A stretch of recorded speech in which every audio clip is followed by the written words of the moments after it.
ಒಂದು ತಿಂಗಳಿನಿಂದ ಎಲ್ಲಾ ಪಕ್ಷದವರು ಬಿಹಾರದ ಮತದಾರರಿಗೆ ಬಗೆ ಬಗೆಯ ಗ್ಯಾರಂಟಿಗಳನ್ನು ಘೋಷಿಸಿದ್ದಾರೆ. ಈಗ ಯಾರ ಮಾತಿಗೆ ಬಿಹಾರದ ಜನ ಜೈ ಅಂತಾರೆ ಅನ್ನೋದು ಇಂದು ಗೊತ್ತಾಗುತ್ತೆ. ಯಾಕಂದ್ರೆ ಇಂದು ಬಿಹಾರದಲ್ಲಿ ಮೊದಲ ಹಂತದಲ್ಲಿ 121 ಕ್ಷೇತ್ರಗಳಲ್ಲಿ ಮತದಾನ ನಡೆಯಲಿದೆ. ಹಾಗಾದ್ರೆ ಹೇಗಿದೆ ಮತದಾನದ ಸಿದ್ಧತೆ ಅಂತ ತೋರಿಸ್ತೀವಿ ನೋಡಿ.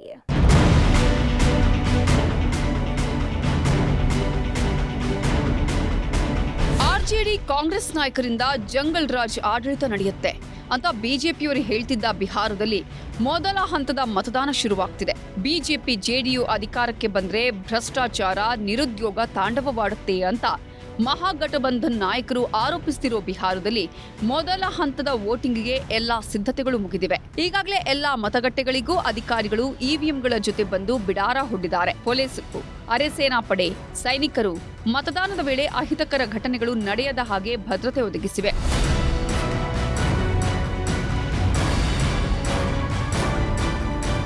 ಮೊದಲ ಹಂತದ ಅಭ್ಯರ್ಥಿಗಳು ಅಕ್ಟೋಬರ್ 17ರೊಳಗೆ ನಾಮಪತ್ರ ಸಲ್ಲಿಸಿದ್ರು. ಅಕ್ಟೋಬರ್ 18ರಂದು ಪರಿಶೀಲನೆ ನಡೆಯಿತು ಮತ್ತು ಅಕ್ಟೋಬರ್ 20ರಂದು ಹಿಂಪಡೆಯಲು ಕೊನೆಯ ದಿನಾಂಕವಾಗಿತ್ತು. ಈಗ ಮೊದಲ ಹಂತದ ಮತದಾನಕ್ಕೆ ಕ್ಷಣಗಣನೆ ಶುರುವಾಗಿದೆ.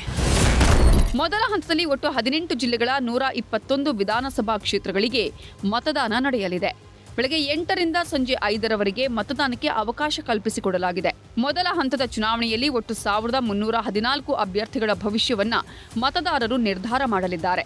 ಚುನಾವಣಾ ಆಯೋಗ ಈಗಾಗಲೇ ಮೊದಲ ಹಂತದ ಮತದಾನಕ್ಕೆ 48,000ಕ್ಕೂ ಹೆಚ್ಚು ಮತಗಟ್ಟೆಗಳ ಸ್ಥಾಪನೆ ಮಾಡಿದೆ. 23 ಅತಿ ಸೂಕ್ಷ್ಮ ವಿಧಾನಸಭಾ ಕ್ಷೇತ್ರಗಳು, 40 ಸೂಕ್ಷ್ಮ ವಿಧಾನಸಭಾ ಕ್ಷೇತ್ರಗಳು, 58 ಸಾಮಾನ್ಯ ವಿಧಾನಸಭಾ ಕ್ಷೇತ್ರಗಳಂತೆ ಗುರುತಿಸಲಾಗಿದೆ. ಮೊದಲ ಹಂತದ ಮತದಾನದಲ್ಲಿ 3,10,00,000ಕ್ಕೂ ಹೆಚ್ಚು ಕೋಟಿ ಮತದಾರರಿಂದ ಹಕ್ಕು ಚಲಾವಣೆಯಾಗುವ ನಿರೀಕ್ಷೆ ಇದೆ. ಮೊದಲ ಸಲ 6 ಲಕ್ಷಕ್ಕೂ ಹೆಚ್ಚು ಜನ ಮತ ಹಾಕಲು ಸಜ್ಜಾಗಿದ್ದಾರೆ. ಎಲ್ಲರೂ ಬನ್ನಿ ಮತದಾನ ಮಾಡಿ ಅಂತ ಚುನಾವಣಾ ಆಯೋಗವು ಬಗೆ ಬಗೆಯ ಜಾಹೀರಾತು ನೀಡಿದೆ. ಮತದಾರರಲ್ಲೂ ಜಾಗೃತಿ ಮೂಡಿಸಲಾಗ್ತಿದೆ. ಇನ್ನು ರಾತ್ರೋರಾತ್ರಿ ಮತದಾರರಿಗೆ ಆಮಿಷ ತೋರಿಸೋ ಕೆಲಸಗಳೂ ಆಗ್ತಾ ಇದ್ದು, ಚುನಾವಣಾ ಆಯೋಗ, ಭದ್ರತಾ ಪಡೆಗಳು ಎಲ್ಲ ಕಡೆ ಹದ್ದಿನ ಕಣ್ಣಿಟ್ಟಿದ್ದಾರೆ. ಇನ್ನು ಮೊದಲ ಹಂತದ ಮತದಾನದಲ್ಲಿ ಘಟಾನುಘಟಿ ನಾಯಕರುಗಳ ಭವಿಷ್ಯವೂ ತೀರ್ಮಾನವಾಗಲಿದೆ. 1ನೇ ಹಂತದ ಟಾಪ್ ಅಭ್ಯರ್ಥಿಗಳು. ಜೆಡಿಯು ಭದ್ರಕೋಟೆಯಾದ ತಾರಾಪುರ್ ಕ್ಷೇತ್ರದಲ್ಲಿ ಹಾಲಿ ಉಪಮುಖ್ಯಮಂತ್ರಿ ಬಿಜೆಪಿಯ ಸಾಮ್ರಾಟ್ ಚೌಧರಿ ಆರ್ಜೆಡಿಯ ಅರುಣ್ ಕುಮಾರ್ ಅವರನ್ನ ಎದುರಿಸುತ್ತಿದ್ದಾರೆ.